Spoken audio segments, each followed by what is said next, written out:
What if someone said to you, you can only keep 10 records from your collection? What would you do? Find out what my answer is. Stay tuned.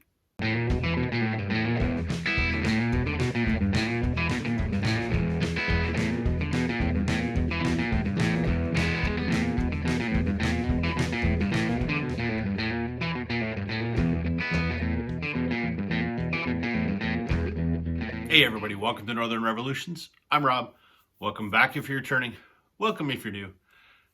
Kind of a thought exercise today. No, I'm not getting rid of any of my records. But as I was shelving some records this week, I had to move some stuff around in order to keep them in alphabetical order. And I thought to myself, wow, I'm getting a lot of records. I mean, not a lot by comparison to other people in the vinyl community, but I got about 800 records. And I thought to myself, that's a lot. But what if I could only keep 10? God forbid that ever happens. What would be the 10 that I would keep? How do I decide that? Is it the music that I love? Is it the collectability of an album? The memories attached to it? Well, it turns out it's a little bit of all of those. So I gave it a lot of thought. I went through my collection and I picked the 10 records that I could keep if, barring some catastrophe, that's what I had to do. So let's take a look at what I picked. The very first record that I would pick out of my collection, I don't think would come as a surprise to any regular viewers of my channel because it's my favorite band and it's my holiest of holy grails. And that is my Beatles Butcher cover. If I could only keep one record, it would be this. I don't play it, it's in crappy condition. Not a great peel. It's still a genuine Butcher cover.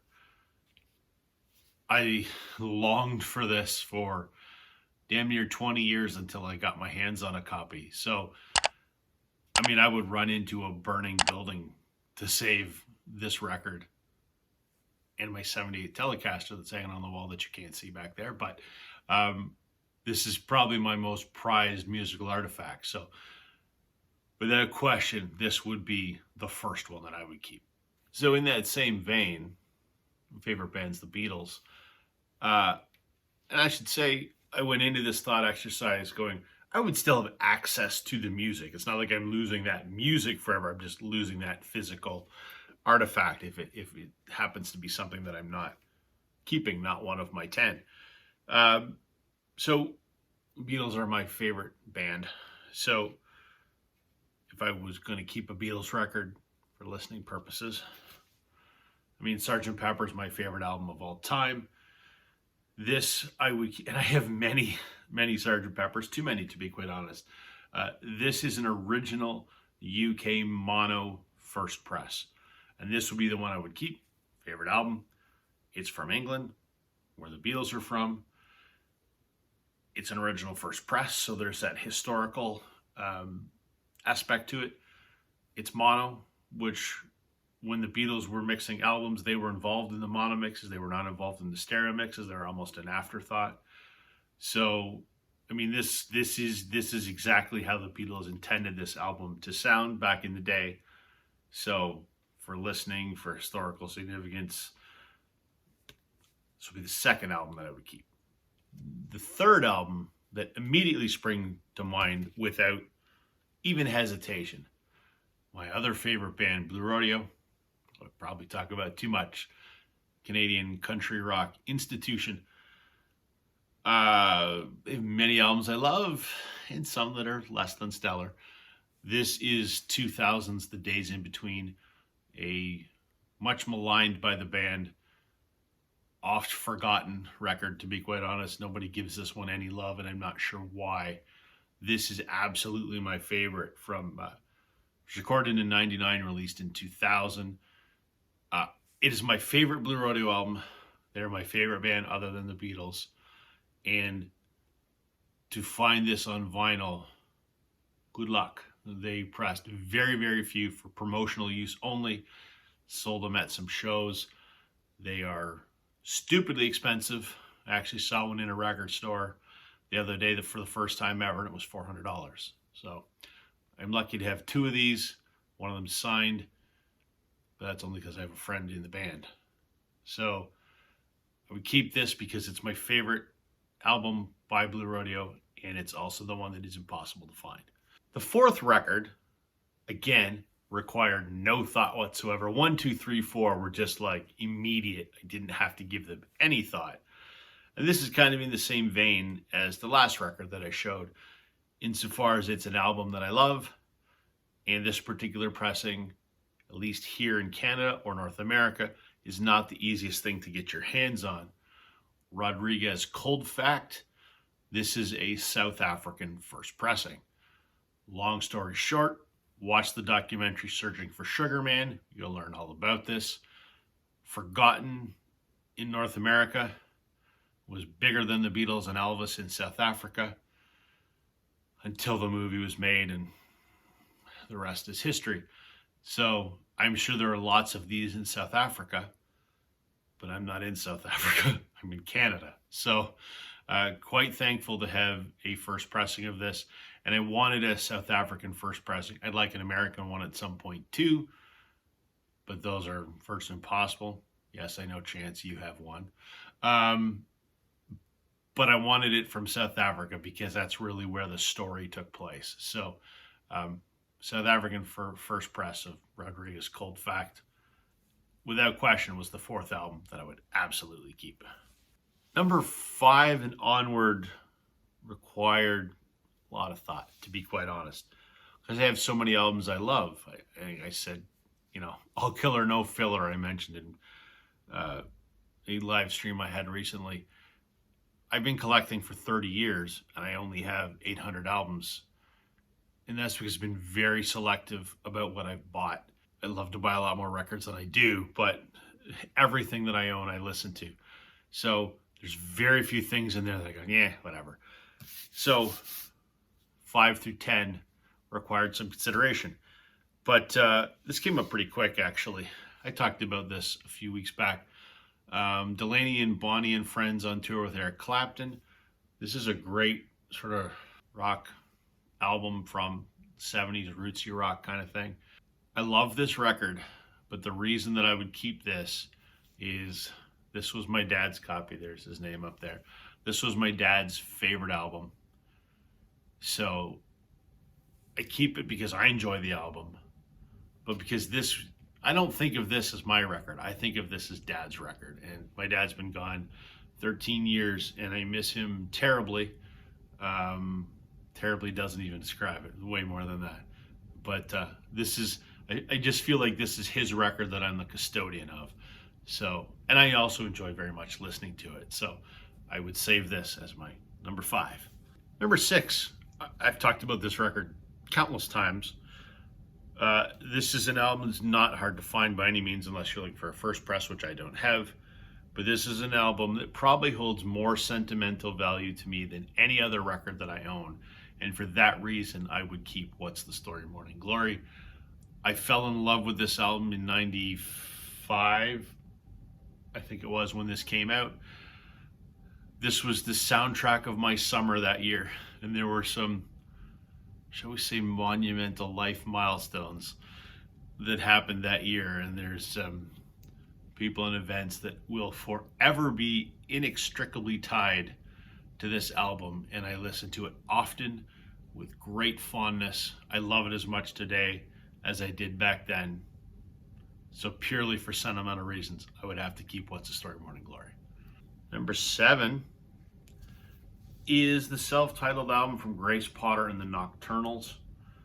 I think I would keep this because I love this album. It would easily be in my top 10. This band was amazing. This band is not together anymore.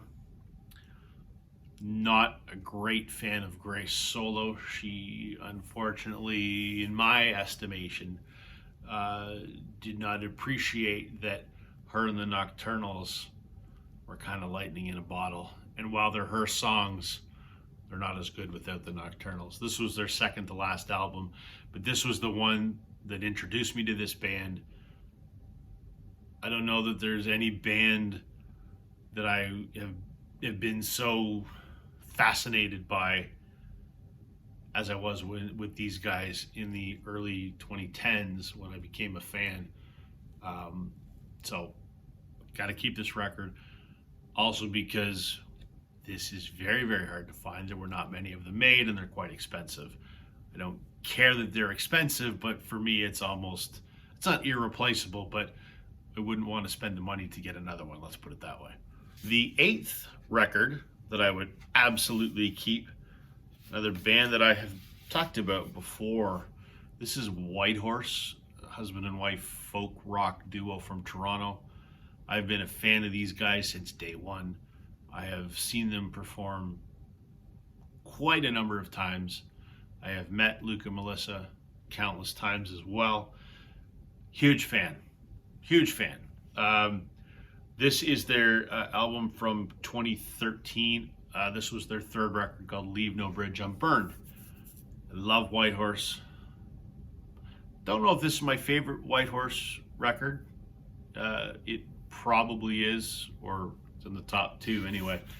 But the reason I would keep this, not just for that reason, but this is the special limited edition Kickstarter version. They actually they ran a Kickstarter to promote the release of, or to promote the creation of this album. And this is the Kickstarter version. There's a little note from Luke and Melissa there, and there's a write-up about all the songs. None of that is included in the standard issue of this, and it's also signed by Luke and Melissa. So, one of my favorite bands, one of my favorite albums, and this is such an incredibly rare, limited press. And I'd like to think that I am one of the people that helped get this record made because I bought into the Kickstarter. So, I've never seen another one of these. So, that's another reason I would keep this record. The 9th record that I would keep is one that I know that nobody has. And how do I know that nobody has this? Because there are only 5 of these on the planet. They know that because I'm the one that made it. One of my best friends, Blake Preston, musician in Toronto, he and I have a little label that we run together called Road Trip Records, solely for the purpose of releasing his stuff. And this was his first release in 2015. This was an EP called Rat Race. Blake designed the artwork, but I created all the packaging and I created the insert. And we made a bunch of CDs. And then as a surprise to Blake, without him knowing, I had 5 of these pressed on vinyl, and they're on clear vinyl. I've got them and he's got them, and I think he gave a couple to guys in the band or the producer. So there's a lot of sentimental value to this. Blake and I used to be roommates, and some of these songs were written when he and I lived together. So he's gone on to make several albums since then, but this is kind of special to both he and I, because the day the CDs arrived and we opened it up, and it was a pretty important day because I've been on Team Blake since day one, and it was a nice surprise to do this vinyl for him, and I'm very thankful to have this. So, and I also enjoy the music too, by the way, but just because of this is my friend and there is only 5 of these, have to keep it. And the last record of the 10 that I would keep only because I think it is superbly awesome and I want to be able to listen to it on vinyl forever. Adam Baldwin's Concertos and Serenades. It's an autographed copy. Adam Baldwin, a rocker from Eastern Canada, from Dartmouth, Nova Scotia. This is a folk record that he made. It's his current album. And I can't rave enough about how great this is. It should have been nominated for a Juno, in my estimation, which is a Canadian Grammy. I just want this. There's Adam there. I just want this forever and ever to listen to on vinyl because it is one of my absolute favorite albums of all time. So I would have to make that as my number 10. There you go, folks. There's 10 albums from my collection that if, I had to keep, you're only allowed to have 10. What 10? Well, that's what they would be. Some of them are because, well, they're all because of the music. Some of them are because the record's rare or expensive, or there's sentimental value. Um, Various reasons for all of them. But as of today, those would be the 10 that I would keep. And I don't know that that list would actually change too much. Certainly not 1 through 4. Those are locked in. But just, it was an interesting thought exercise as I was thinking about what to do for a video this week.